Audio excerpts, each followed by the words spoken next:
한강 생태복원의 실상을 파악하고 그것이 과장되고 조작된 성과라는 점을 입증해 조작해서라도 이것은 중국 생태환경부가 칭화대학교 리우 위천 교수에게 하달한 비밀 지시였습니다.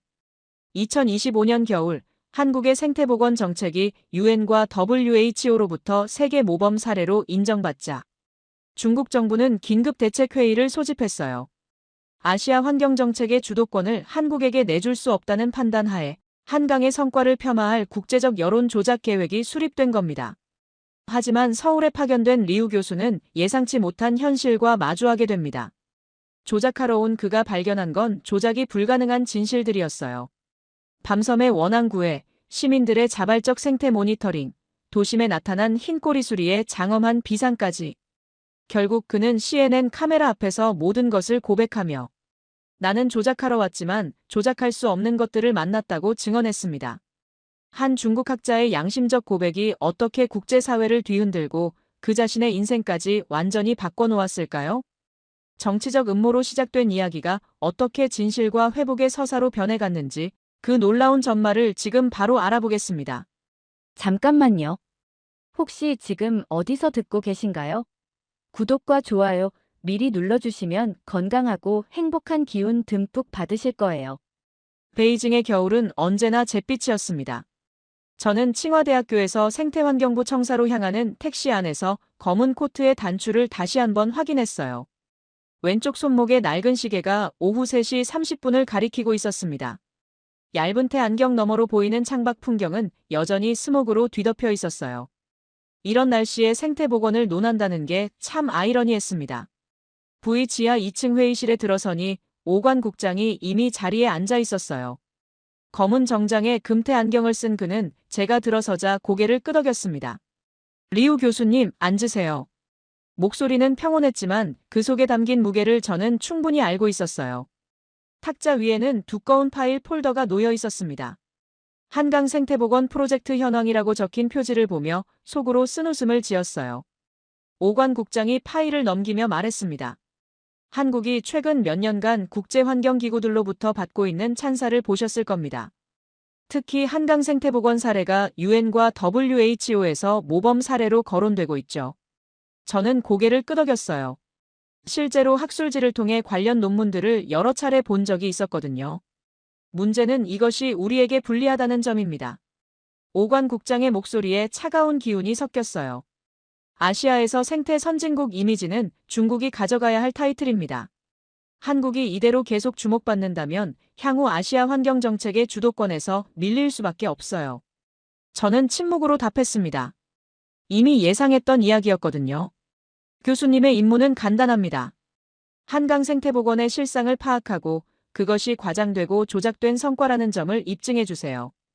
파일을 넘기며 계속 말했어요. 이미 CNN 다큐멘터리 팀과 연결을 해뒀습니다. 교수님이 현장에서 발견한 문제점들을 제대로 된 영상 자료와 함께 국제사회에 공개하는 거죠. 구체적으로 어떤 프레임을 원하시나요?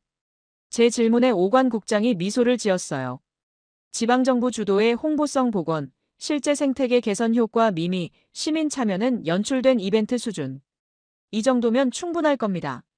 탁자 위로 또 다른 서류가 놓였습니다. 항공권과 숙박 예약 확인서였어요. 일주일 안에 충분한 자료를 수집하시고 2주 안에 보고서를 제출해 주세요. CNN 방송은 그 이후에 진행됩니다. 저는 서류들을 정리하며 답했어요. 알겠습니다. 사실 이런 일이 처음은 아니었습니다. 지난 3년간 저는 동남아시아 몇 개국의 환경정책을 분석하며 비슷한 임무들을 수행해왔어요. 처음에는 약간의 거부감이 있었지만 이제는 익숙해졌습니다. 국가의 이익을 위해서는 때로 불편한 진실도 감춰야 하고 필요하다면 새로운 진실을 만들어내야 하는 거였죠. 한국의 생태복원이 정말 성공적이라고 생각하시나요? 오관 국장이 마지막으로 물어봤어요. 저는 안경을 벗어닦으며 대답했습니다. 솔직히 의문스럽습니다. 그들이 가진 기술력과 예산 규모를 고려하면 현재 국제사회에서 받는 평가는 과대포장된 측면이 클 거예요. 그럼 현장에서 그 과대포장을 벗겨내는 일만 남았네요. 회의실을 나서며 저는 손목시계를 다시 확인했어요. 아버지가 물려주신 이 시계는 정확한 시간보다는 시간의 무게를 알려주는 도구였습니다. 지금 저에게 주어진 시간은 정확히 7일. 한강이 품고 있다는 거짓을 찾아내는데 필요한 시간이었어요. 택시를 타고 집으로 돌아가는 길에 휴대폰으로 한국 관련 자료들을 다시 훑어봤습니다. 청계천 복원, 밤섬 람사르 습지, 시민 참여형 생태 모니터링, 도심 내 생물 다양성 증가. 모두 그럴듯해 보이는 성과들이었어요. 하지만 저는 이런 성과들 뒤에 숨어있는 진실을 찾아내는데 특화된 사람이었습니다. 과장과 선전은 언제나 사실을 기반으로 한다. 문제는 그 사실을 어떻게 해석하느냐에 있다. 이것이 지난 몇 년간 제가 체득한 철학이었어요. 집에 도착해서 가방을 싸면서 생각했습니다. 한국인들이 자랑하는 생태 복원의 실상은 과연 어떨까요? 아마도 예쁘게 포장된 인공 조경과 몇 마리 길들여진 새들, 그리고 관광객들을 위해 연출된 시민 참여 프로그램 정도일 거였어요. 제가 보기에 진정한 생태 복원은 최소 수십 년의 시간과 막대한 투자, 그리고 무엇보다 시민들의 진심 어린 관심이 필요한 일이었거든요. 한국 같은 급속한 산업화를 겪은 나라에서 그런 조건들이 갖춰질 리 없다고 확신했습니다. 다음 날 아침 인천공항행 비행기에 오르면서 마지막으로 베이징의 회색 하늘을 바라봤어요. 저 하늘 아래에서 태어나고 자란 저는 환경과 생태에 대한 환상을 일찍이 버린 사람이었습니다. 현실은 언제나 이상보다 복잡하고 더러웠거든요. 3시간 후면 서울이었습니다. 그들이 자랑하는 한강과 청계천을 직접 볼 수 있게 되는 거였어요. 그리고 그곳에서 제가 찾아낼 것은 아마도 정교하게 만들어진 거대한 무대일 테였죠. 비행기가 이륙하면서 창밖의 베이징이 점점 작아져 갔습니다. 저는 노트북을 열어보고서 초안 작성을 시작했어요. 제목은 이미 정해져 있었습니다. 한강 생태복원의 신화와 실상 과장된 성공 사례에 대한 비판적 고찰. 이제 그 빈 페이지를 채워넣기만 하면 되는 일이었어요. 인천공항에서 서울 시내로 들어가는 길은 생각보다 깨끗했습니다. 공항철도 창밖으로 보이는 풍경들을 관찰하면서 첫 번째 의외의 지점을 노트에 기록했어요. 대기질이 예상보다 양호함. 스모그 거의 없음. 서울역에 도착해서 지하철로 갈아타며 지하 공간도 살펴봤습니다. 환기시설이 잘 갖춰져 있었고 무엇보다 시민들의 표정이 답답해 보이지 않았어요. 이런 세부 사항들도 분석에 필요한 자료였습니다. 다음 날 오전 서울시청 생태보건국을 방문했습니다. 약속 장소인 15층 회의실에 들어서니 최윤석 책임관이 이미 자료들을 준비해 놓고 있었어요. 40대 초반으로 보이는 그는 정중하게 인사했습니다. 리우 교수님, 멀리서 와주셔서 감사합니다. CNN 촬영팀도 곧 도착할 예정입니다. 저는 검은 코트를 벗어 의자에 걸치며 답했어요. 바쁘실 텐데 시간 내주셔서 고맙습니다. 가능한 한 객관적인 자료들을 부탁드리고 싶어서요. 최윤석 씨가 준비한 자료는 생각보다 방대했습니다. 한강 수질 개선 데이터, 생물종 다양성 변화 그래프, 시민 참여 프로그램 현황, 예산 집행 내역까지. 이 모든 데이터가 공개 가능한 자료인가요? 제 질문에 최윤석 씨가 고개를 끄덕였어요. 네, 서울시는 생태보건 관련해서는 완전 공개 원칙을 유지하고 있습니다. 시민들이 언제든 열람할 수 있도록 홈페이지에도 모두 올려놨고요. 이상했습니다. 보통 정부기관에서는 긍정적인 부분만 강조하고 문제점은 감추려고 하는데 여기서는 실패 사례와 개선 과제까지 그대로 공개하고 있었어요. 2019년 청계천 일부 구간에서 발생했던 수질 악화 문제도 다 기록돼 있네요. 맞습니다. 우리가 숨긴다고 해서 문제가 해결되는 건 아니거든요. 오히려 시민들과 함께 원인을 찾고 대책을 세우는 게 더 효과적이었어요. 그때 회의실 문이 열리며 금발의 서구 여성이 들어왔습니다. 목에 작은 카메라를 걸고 있는 걸 보니 CNN 촬영팀이었어요. 사빈 마르셀입니다. CNN 환경 다큐멘터리 담당 감독이에요. 간단한 인사를 나눈 후 본격적인 질의응답이 시작됐습니다. 저는 의도적으로 날카로운 질문들을 던졌어요. 한강 생태복원에 투입된 총 예산이 어느 정도인지 궁금합니다. 그리고 그 예산 대비 실제 생태계 개선 효과를 어떻게 측정하고 계신가요? 최윤석 씨가 자료를 넘기며 답했어요. 2002년부터 현재까지 약 1조 3천억 원이 투입됐습니다. 수질 개선, 서식지 조성, 시민 참여 프로그램, 모니터링 시설 구축 등에 사용됐고요. 구체적인 수치들이 차근차근 나왔습니다. 용존산소량 변화, 물고기 종수 증가, 조류 관찰 기록, 시민 만족도 조사 결과까지. 이런 데이터들의 신뢰성은 어떻게 보장하나요? 외부 검증 시스템이 있나요? 서울대학교, 연세대학교, 환경부 국립생태원에서 매년 독립적으로 모니터링하고 있습니다. 결과는 국제학술지에도 발표되고 있고요. 점점 당황스러워졌어요. 제가 예상했던 과장된 홍보자료 수준이 아니었거든요. 시민 참여 프로그램도 좀 자세히 설명해 주시겠어요? 현재 32,000명의 시민이 생태 모니터링에 참여하고 있습니다. 이분들은 자발적으로 주말마다 나와서 수질 측정, 조류 관찰, 외래종 제거 작업을 하세요. 보상이나 혜택이 있나요? 교통비 정도만 지급합니다. 대부분 본인들의 관심과 애정으로 참여하시는 분들이에요. 사빈 감독이 조용히 카메라를 돌리며 제 표정을 담고 있었어요. 저는 무의식적으로 안경을 만지작거렸습니다. 혹시 현장 견학도 가능한가요? 실제로 복원이 잘 이루어진 구역을 직접 보고 싶어서요. 물론입니다. 내일부터 일주일 동안 주요 지점들을 모두 안내해 드릴 수 있어요. 회의가 끝나고 혼자 호텔로 돌아오는 길에 노트를 펼쳐봤습니다. 제가 찾으려던 명확한 허점들이 보이지 않았어요. 예산 집행의 투명성, 데이터의 객관성, 시민 참여의 자발성까지 모든 게 예상보다 체계적이었습니다. 아직 겉만 본 것일 수도 있다. 호텔방에서 오관 국장에게 첩보고 메시지를 보냈어요. 초기 자료 수집 완료. 겉보기에는 체계적이나 현장 확인 필요. 추가 분석 후 재보고 예정. 하지만 마음 한구석에서는 이상한 불안감이 올라왔습니다. 만약 정말로 한국의 생태복원이 성공적이라면 어떡하지요? 그런 생각을 하다가 고개를 저었어요. 아니다. 분명히 어딘가에 허점이 있을 거야. 창밖으로 한강이 어둠 속에서 조용히 흘러가고 있었습니다.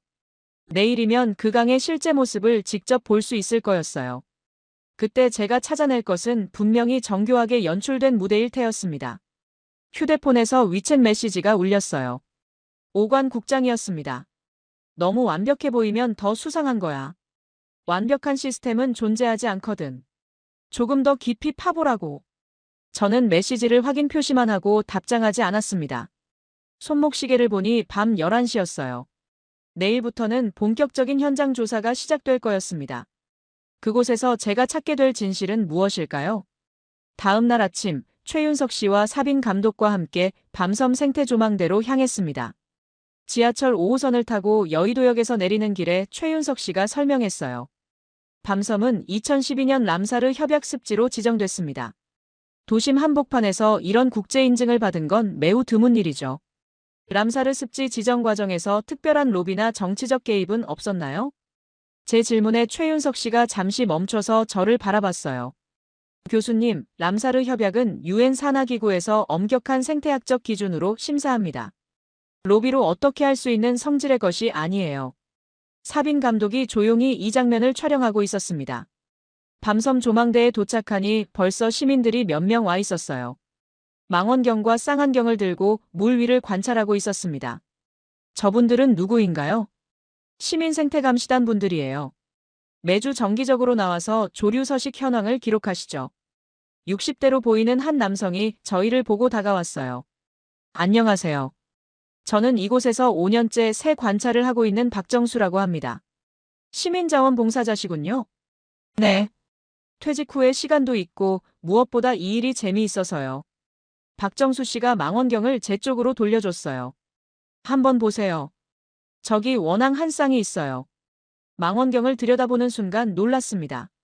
물 위에서 수컷 원앙이 암컷 주위를 천천히 돌고 있었어요.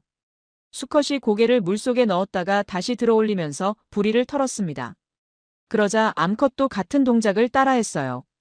지금 짝짓기 전 구애 행동을 하고 있는 거예요. 박정수 씨가 작은 목소리로 설명했습니다. 이 시기에 이런 행동을 볼 수 있다는 건 이곳이 안전한 서식지라는 뜻이죠. 저는 망원경에서 눈을 떼지 못했어요. 수컷이 날개를 살짝 펼쳐 보이더니 암컷 앞에서 목을 길게 늘였습니다. 그 순간 암컷이 부드럽게 수컷 쪽으로 다가갔어요.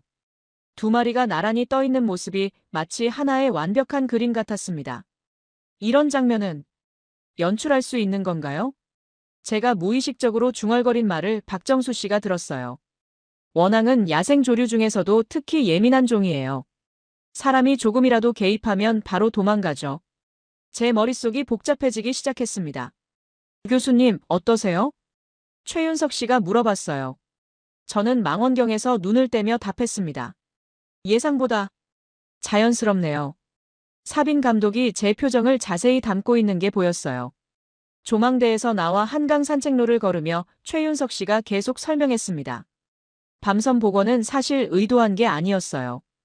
여의도 개발로 주민들이 이주한 후 자연적으로 식생이 회복된 거죠. 그럼 정부에서 특별히 한 일이 없다는 말인가요? 가장 중요한 일을 했죠. 사람의 출입을 완전히 금지하고 새들만의 공간으로 남겨둔 거예요. 걷다가 벤치에 앉아 쉬었습니다. 제 손에는 여전히 망원경의 무게가 남아있는 것 같았어요. 그 무게는 제가 예상했던 것과는 달랐습니다. 거짓의 무게가 아니라 진실의 무게였어요.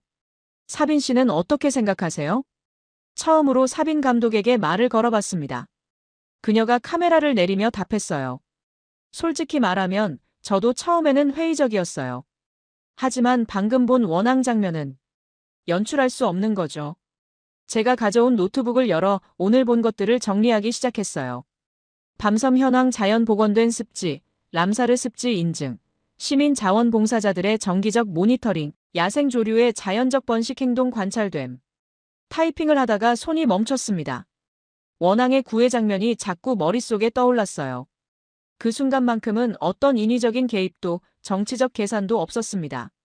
순수한 생명의 움직임만 있었어요. 교수님, 괜찮으세요? 최윤석 씨가 걱정스럽게 물어봤습니다. 아, 네. 그냥 생각이 좀 많아져서요. 호텔로 돌아와서 오관 국장에게 보낼 중간 보고서를 작성하려고 했어요. 하지만 키보드 앞에 앉아도 쉽게 써지지 않았습니다. 밤섬에서 관찰한 생태계는 예상보다 안정적이며 문장을 지웠습니다. 한강 생태복원의 성과는 부분적으로 과장된 면이. 이 문장도 지웠어요. 결국 간단한 메시지만 보냈습니다. 현장 조사 계속 진행 중. 추가 자료 수집 후 종합 분석 예정. 그날 밤 잠자리에 들면서도 원앙의 모습이 계속 떠올랐어요.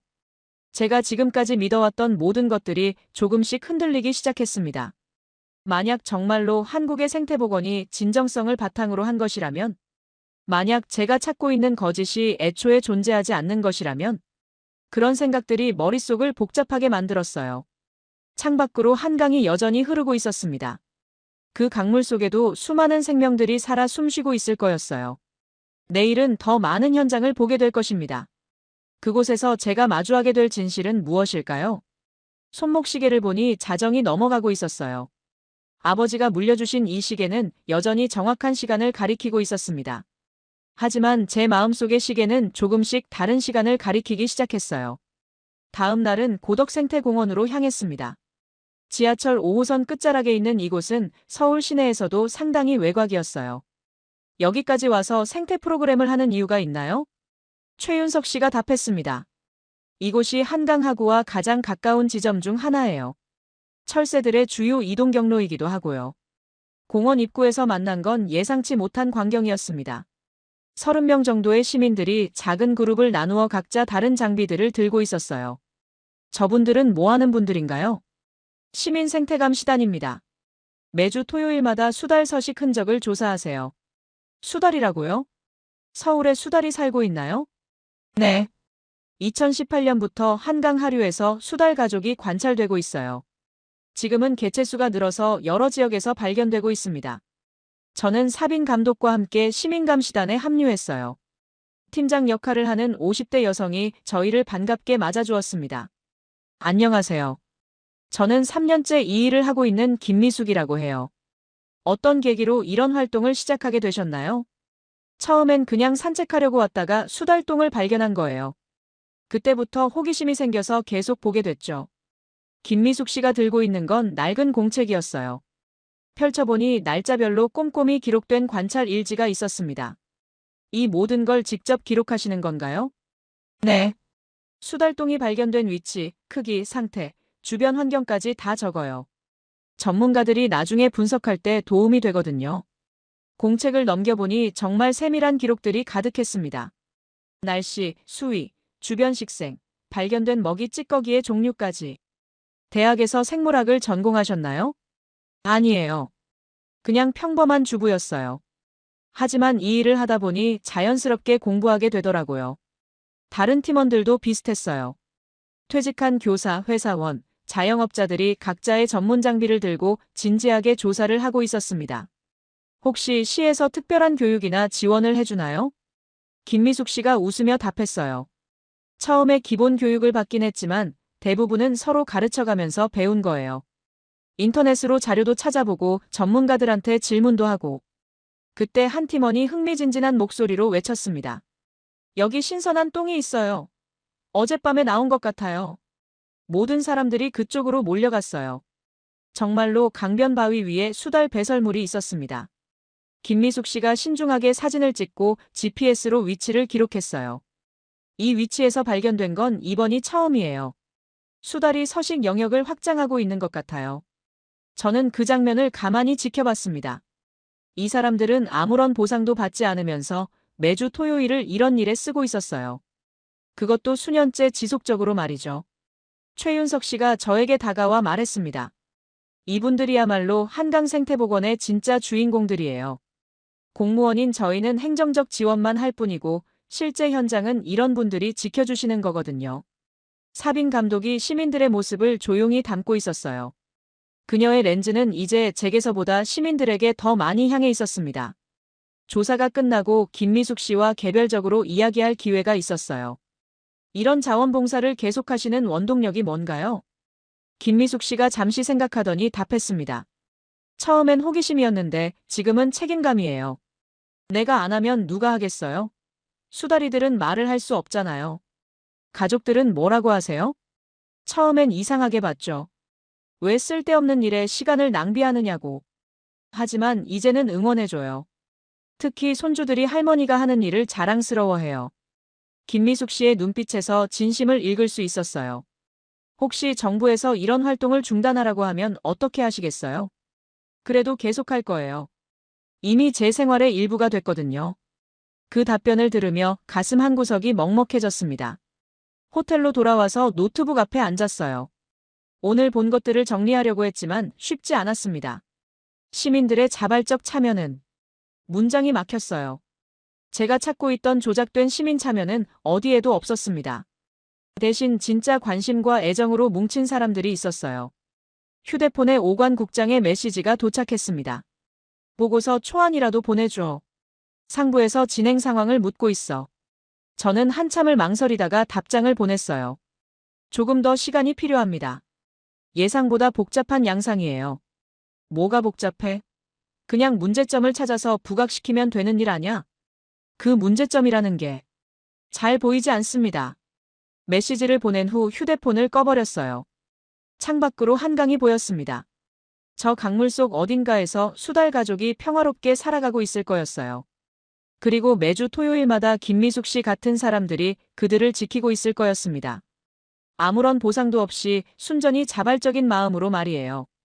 제가 지금까지 알고 있던 시민 참여와는 완전히 다른 모습이었습니다. 이제 절반 정도의 조사가 끝났어요. 하지만 제가 찾고 있던 거짓은 여전히 발견되지 않았습니다.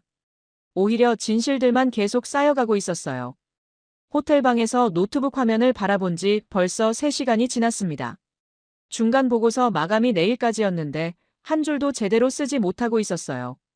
한강 생태복원 프로젝트의 실상과 문제점. 제목은 이미 정해져 있었지만 그 아래 내용을 채울 수 없었습니다.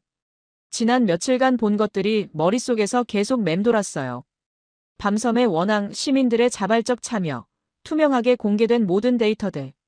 제가 찾으려던 조작된 성과는 어디에도 없었습니다. 휴대폰이 울렸어요.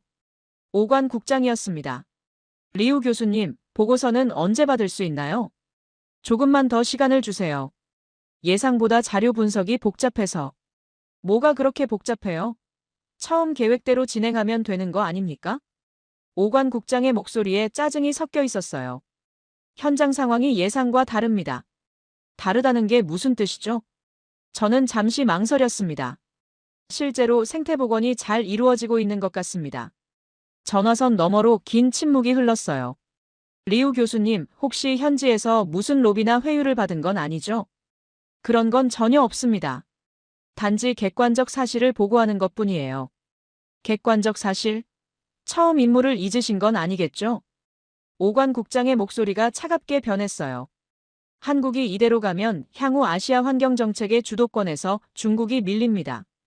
그게 우리가 원하는 결과인가요? 하지만 거짓 보고서를 작성할 수는 없습니다.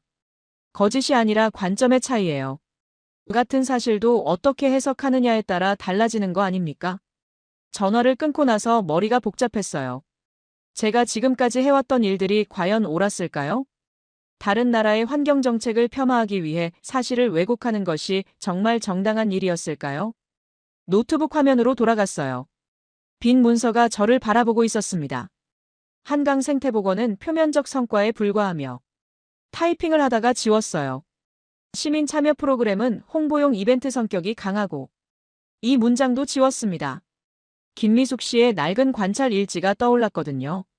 3년째 매주 토요일을 수달 관찰에 쓰는 그 진심을 어떻게 홍보용 이벤트라고 쓸 수 있을까요? 생태계 복원 효과는 미미한 수준이며 이 문장마저 지웠습니다. 원앙의 구애 장면이 떠올랐어요. 그 자연스럽고 평화로운 모습을 어떻게 미미한 효과라고 표현할 수 있을까요? 결국 노트북을 덮고 창밖을 바라봤습니다. 한강이 여전히 흐르고 있었어요. 그 강물 속에는 수많은 생명들이 살아가고 있을 거였습니다. 제가 그 생명들의 존재를 부정하는 보고서를 쓸 수 있을까요? 휴대폰에 위챗 메시지가 계속 들어왔어요. 보고서 형식이라도 보내줘. 상부에서 계속 재촉하고 있어. 너도 조직의 일원이라는 걸 잊지 마라. 저는 메시지들을 하나씩 읽고 삭제했어요. 그리고 휴대폰을 서랍 안에 넣어버렸습니다. 다시 노트북을 열었어요. 이번에는 다른 제목을 적어봤습니다. 한강 생태복원의 성과와 의미. 하지만 이 제목도 지웠어요. 제가 지금 쓸 수 있는 보고서는 아니었거든요. 결국 아무것도 쓰지 못한 채 시간만 흘러갔습니다. 새벽 2시가 되어서야 짧은 메시지를 보냈어요. 보고서 작성에 추가 시간이 필요합니다. 현장 조사를 좀 더 진행한 후 종합 분석하겠습니다. 오관 국장의 답장이 즉시 왔어요. 내일까지는 반드시 초안을 보내주세요. 더 이상 미룰 수 없습니다. 저는 그 메시지를 본 후 휴대폰을 완전히 꺼버렸습니다. 침대에 누워서도 잠이 오지 않았어요. 제가 지금 서 있는 위치가 어디인지 점점 모르겠었습니다. 중국 정부의 지시와 제 양심 사이에서, 조직의 기대와 개인의 신념 사이에서 창밖 한강은 여전히 조용히 흘러가고 있었어요. 마치 모든 걸 다 알고 있다는 듯이, 마치 제게 답을 주려고 하는 듯이. 하지만 저는 아직 그 답을 들을 준비가 되어 있지 않았어요. 손목시계를 봤습니다. 아버지가 물려주신 이 시계는 새벽 3시를 가리키고 있었어요. 시간은 계속 흘러가고 있었습니다. 하지만 제 마음속 시계는 어딘가에서 멈춰 있는 것 같았어요. 다음 날 아침, 최윤석 씨와 사빈 감독을 만나 광나루 하구로 향했습니다. 오늘은 조금 특별한 걸 보여드리고 싶어요. 최윤석 씨의 목소리에 기대감이 섞여 있었어요. 혹시 흰꼬리 수리를 보신 적 있나요? 천연 기념물이죠. 한국에서 볼 수 있나요? 매년 겨울이면 이곳으로 찾아옵니다. 시베리아에서 월동하러 내려오는 거예요. 한강 하구 지역은 생각보다 조용하고 평화로웠어요. 멀리 철책이 보이는 것만 빼면 완전한 자연 공간이었습니다. 이 지역은 민간인 출입이 제한된 곳이라 오히려 생태계가 잘 보존됐어요. 망원경을 설치하고 하늘을 바라보며 기다렸습니다. 30분 정도 지났을 때였어요. 저 멀리서 거대한 새 한 마리가 날개를 펼치며 날아오고 있었습니다. 저기요. 흰꼬리 수리예요. 최윤석 씨가 흥분해서 가리켰어요. 망원경으로 확대해서 보니 정말 장관이었습니다. 날개폭이 2m는 넘어 보이는 거대한 수리가 우아하게 활공하고 있었어요. 흰꼬리 깃이 햇빛에 반사되어 반짝였고 날카로운 눈빛으로 아래를 내려다보고 있었습니다. 저 새가 이곳을 찾는다는 건 무엇을 의미하나요? 먹이가 풍부하고 안전한 서식지라는 뜻이에요. 흰꼬리 수리는 최상위 포식자라서 생태계가 건강해야만 살 수 있거든요. 저는 말없이 그 장면을 계속 바라봤어요. 수리가 강 위를 몇 바퀴 돌더니 한 지점에서 급강하했습니다. 그리고 물고기 한 마리를 잡아 올려 근처 나무에 앉았어요. 자연 다큐멘터리에서나 볼 법한 장면이네요. 사빈 감독이 중얼거렸어요. 여기서는 매년 겨울마다 볼 수 있어요. 주민들도 이제 익숙해졌고요. 그 순간 저는 깨달았습니다. 이런 장면은 데이터로 설명할 수 없다는 걸요. 수치와 그래프와 통계로는 담을 수 없는 무언가가 있다는 걸요. 최윤석 씨, 솔직히 물어봐도 될까요? 네, 뭐든 말씀하세요. 정말로 이 모든 게 조작 없이 이루어진 일인가요? 최윤석 씨가 잠시 멈춰서 저를 바라봤어요. 교수님, 저희가 조작할 능력이 있다고 생각하세요? 무슨 뜻인가요? 흰꼬리 수리를 우리가 조작해서 불러올 수 있나요?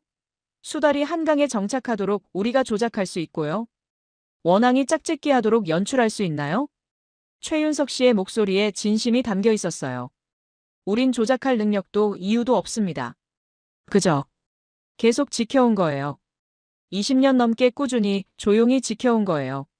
그 말을 듣는 순간 가슴이 먹먹해졌습니다. 저는 지금까지 무엇을 찾고 있었던 걸까요? 화려한 조작과 정교한 거짓을 찾으려 했지만 여기에는 그런 게 없었어요. 대신 20년 넘게 축적된 진심과 노력이 있었습니다. 휴대폰을 꺼내 오관 국장에게 메시지를 보냈어요. 나는 학자입니다. 더는 거짓 보고서를 쓰지 않겠습니다. 메시지를 보낸 후 휴대폰을 강물에 던져버리고 싶었어요. 하지만 그 대신 잠시 꺼두었습니다. 사빈 씨, 이 모든 걸 어떻게 촬영할 건가요? 사빈 감독이 카메라를 내리며 답했어요. 솔직히 말하면 처음 계획과는 완전히 달라졌어요. 이건 고발 다큐가 아니라 다른 무언가가 되어야 할 것 같아요. 어떤 무언가요? 회복에 관한 이야기. 도시와 자연의 회복, 그리고 사람들의 마음의 회복. 그녀의 말에 깊이 공감했어요. 저도 어느 순간부터 회복되고 있는 걸 느끼고 있었거든요. 오랫동안 잃어버렸던 무언가가 천천히 돌아오고 있었습니다. 흰꼬리 수리는 여전히 나무에 앉아 있었어요. 때때로 하늘을 올려다보며 날개를 크게 펼쳤습니다. 마치 이 모든 땅과 강을 축복하는 것 같았어요. 이제 어떻게 하실 건가요? 최윤석 씨가 조심스럽게 물어봤습니다. 저는 한참을 생각한 후 답했어요. 진실을 쓰겠습니다. 제가 여기서 본 모든 것들을 그대로 기록하겠어요. 그럼 중국으로 돌아가기 어려워지는 거 아닌가요? 상관없습니다. 이미 마음을 정했어요. 그날 오후 호텔로 돌아와서 진짜 보고서를 쓰기 시작했어요. 한강에서 본 것들 조작이 불가능한 진실들. 이번에는 문장들이 자연스럽게 흘러나왔습니다. 거짓이 아닌 진실을 쓰는 것이 이렇게 쉬운 일이었다니. 창밖으로 한강이 보였어요. 오늘 본 흰깸 리수리가 어딘가에서 평화롭게 쉬고 있을 거였습니다. 제 마음도 처음으로 평화로웠어요. 일주일 후 CNN 서울 스튜디오였습니다. 사빈 감독이 카메라를 제 정면에 설치하고 있었어요. 차가운 스튜디오 조명이 제 얼굴을 비추고 있었습니다. 준비되셨나요? 사빈 감독이 물어봤어요. 저는 고개를 끄덕였습니다. 오늘 이 자리에서 모든 것을 털어놓기로 마음먹었거든요. 리우 교수님, 이번 한강 조사의 목적이 무엇이었는지 먼저 말씀해 주시겠어요? 카메라가 돌아가기 시작했어요. 처음에는 한강 생태복원의 허점을 찾으러 왔습니다. 목소리가 조금 떨렸지만 계속했어요. 중국 정부의 지시였습니다. 한국의 환경정책 성과를 폄하하는 자료를 만들어 국제사회에 공개하라는. 사빈 감독이 놀란 듯 저를 바라봤지만 카메라는 계속 돌리고 있었어요. 하지만 현장에서 본 것은 전혀 달랐습니다. 제가 지난 일주일간 본 것들을 하나씩 이야기했어요. 밤섬의 원앙, 시민들의 자발적 참여, 투명하게 공개된 모든 데이터들. 흰꼬리 수리의 웅장한 비상 수달 가족의 평화로운 서식. 이 모든 것들은 조작할 수 없는 것들이었습니다. 제 목소리가 점점 안정돼 갔어요. 자연은 거짓말을 하지 않습니다. 원앙의 구애 행동을, 흰꼬리 수리의 사냥을, 수달의 서식을 연출할 수 있는 사람은 이 세상에 없어요. 카메라 렌즈를 똑바로 바라보며 계속했습니다. 저는 조작하러 왔습니다. 하지만 조작이 불가능한 것들을 만났습니다.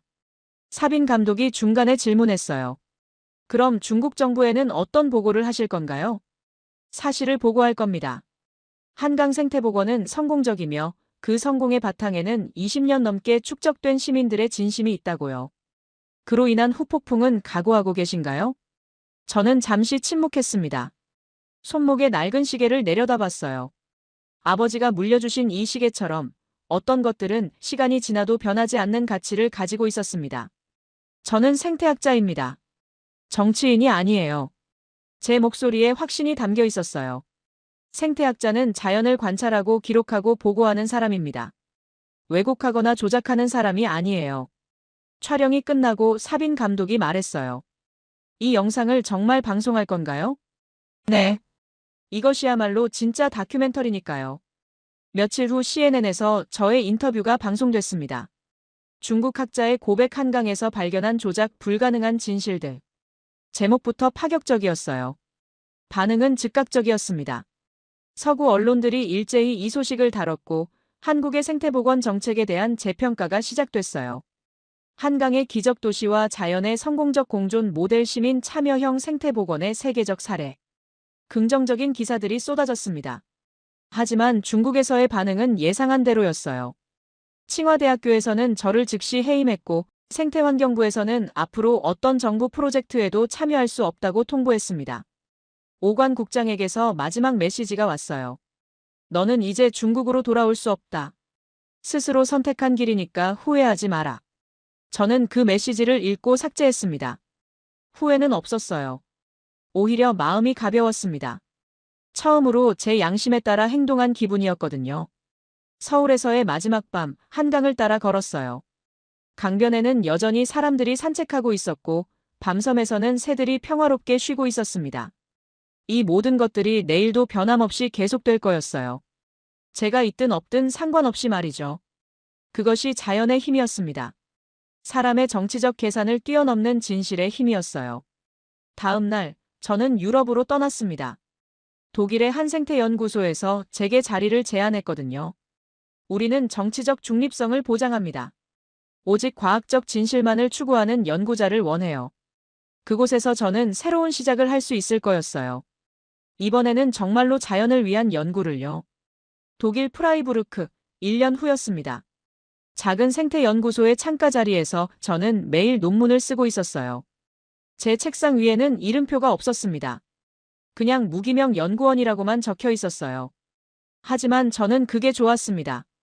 이름보다 중요한 건 제가 하는 일이었거든요. 창밖으로 라인강이 보였어요. 겨울이라 강물이 차갑게 흘러가고 있었고 가끔 철새들이 날아다니는 모습이 보였습니다. 한강에서 본 풍경과 비슷했어요. 지난 1년 동안 저는 도시 생태계 복원의 시민 참여 모델에 관한 논문을 써왔어요. 한국의 사례를 중심으로 한 연구였습니다. 하지만 어떤 정치적 결론이나 국가적 우위를 주장하지는 않았어요. 순수하게 학문적 관점에서만 접근했습니다. 논문 제목은 강이 기억하는 것들 한강 생태복원 20년의 기록이었어요. 그 안에는 제가 서울에서 만난 사람들의 이야기가 담겨 있었습니다. 김미숙 씨의 수달 관찰 일지, 박정수 씨의 조류 기록, 최윤석 씨의 진솔한 답변들. 모든 것을 익명으로 처리했지만 그들의 진심은 그대로 담아냈어요. 오늘 아침에도 한국에서 온 메일이 있었습니다. 최윤석 씨가 보낸 것이었어요. 리우 교수님의 CNN 인터뷰 이후로 한강에 대한 국제적 관심이 더욱 높아졌습니다. 많은 외국 연구자들이 견학을 오고 있어요. 교수님이 뿌린 씨앗들이 자라고 있는 것 같습니다. 메일 끝에는 밤섬 원앙의 최근 사진이 첨부되어 있었어요. 작년에 제가 봤던 그 부부가 이번에는 새끼들과 함께 있는 모습이었습니다. 사진을 보며 미소가 절로 나왔어요. 저는 답장을 보냈습니다. 원앙 가족의 근황을 알려주셔서 감사합니다. 저도 이곳에서 잘 지내고 있어요. 정치적 압박 없이 순수한 연구에만 집중할 수 있어서 행복합니다. 점심시간에 동료 연구원과 함께 라인강을 따라 산책했어요. 리우, 당신이 쓰고 있는 한강 논문 정말 흥미로워. 시민 참여형 생태복원 모델이 이렇게 성공적일 수 있다니. 처음엔 저도 믿기 어려웠어요. 하지만 현장에서 직접 보니까 이해가 됐죠. 혹시 다른 도시에도 이 모델을 적용할 수 있을까? 가능하다고 생각해요. 하지만 가장 중요한 건 시민들의 진심이에요. 그게 없으면 아무리 좋은 시스템도 의미가 없거든요. 강변에 앉아서 물을 바라보며 생각했어요. 1년 전 이맘때 저는 한강에서 흰꼬리 수리를 봤었죠. 그 장엄한 비상이 제 인생을 완전히 바꿔놓았어요. 지금 저는 아무런 정치적 부담 없이 자연을 연구할 수 있게 됐습니다. 비록 고향을 떠나야 했지만 후회하지 않았어요. 오히려 감사했습니다. 한강이 제게 진짜 길을 보여줬거든요. 오후에 연구소로 돌아와서 논문 마무리 작업을 했어요. 결론 부분에 이렇게 썼습니다. 생태계 복원은 기술의 문제가 아니라 마음의 문제다. 한강이 성공할 수 있었던 이유는 첨단 기술이나 막대한 예산 때문이 아니라 시민들이 강을 진심으로 사랑했기 때문이다. 그 사랑은 정치적 계산을 넘어선다. 국가적 이익을 초월한다. 그리고 결국 모든 경계를 무너뜨린다. 논문을 다 쓰고 나서 창밖을 바라봤어요. 라인강 위로 해가 지고 있었습니다. 저 멀리서 철새 한 무리가 날아오고 있었어요. 새들은 국경을 모릅니다. 강도 국경을 모르죠. 자연은 인간이 그어놓은 선들을 인정하지 않아요. 제가 한강에서 배운 가장 큰 교훈이었습니다. 자연 앞에서 우리는 모두 하나다. 손목시계를 봤어요. 아버지가 물려주신 이 시계는 여전히 정확한 시간을 가리키고 있었습니다. 하지만 이제 저는 시간의 무게가 아니라 시간의 소중함을 느꼈어요. 지금 이 순간 한강에서는 새로운 생명들이 태어나고 있을 거예요. 시민들은 여전히 자발적으로 생태 모니터링을 하고 있을 것이고 원앙 가족은 평화롭게 물 위를 떠다니고 있을 거예요. 저는 더 이상 그곳에 없지만 그곳의 이야기를 세상에 전할 수 있어서 기뻤어요. 내일도 저는 이 자리에서 논문을 쓸 거예요. 정치적 목적이 아닌 순수한 학문적 호기심으로. 그리고 언젠가 기회가 되면 다시 한강을 찾아가고 싶어요. 그때는 조작하러 가는 게 아니라 배우러 가는 거겠죠. 강은 모든 걸 기억합니다. 사람의 진심도 거짓도 모두요. 하지만 결국 강이 품어주는 건 진심뿐이에요. 그것이 제가 한강에서 배운 마지막 교훈이었습니다. 창밖으로 라인강이 여전히 흘러가고 있었어요. 조용히, 꾸준히, 영원히. 마치 모든 걸 이해한다는 듯이.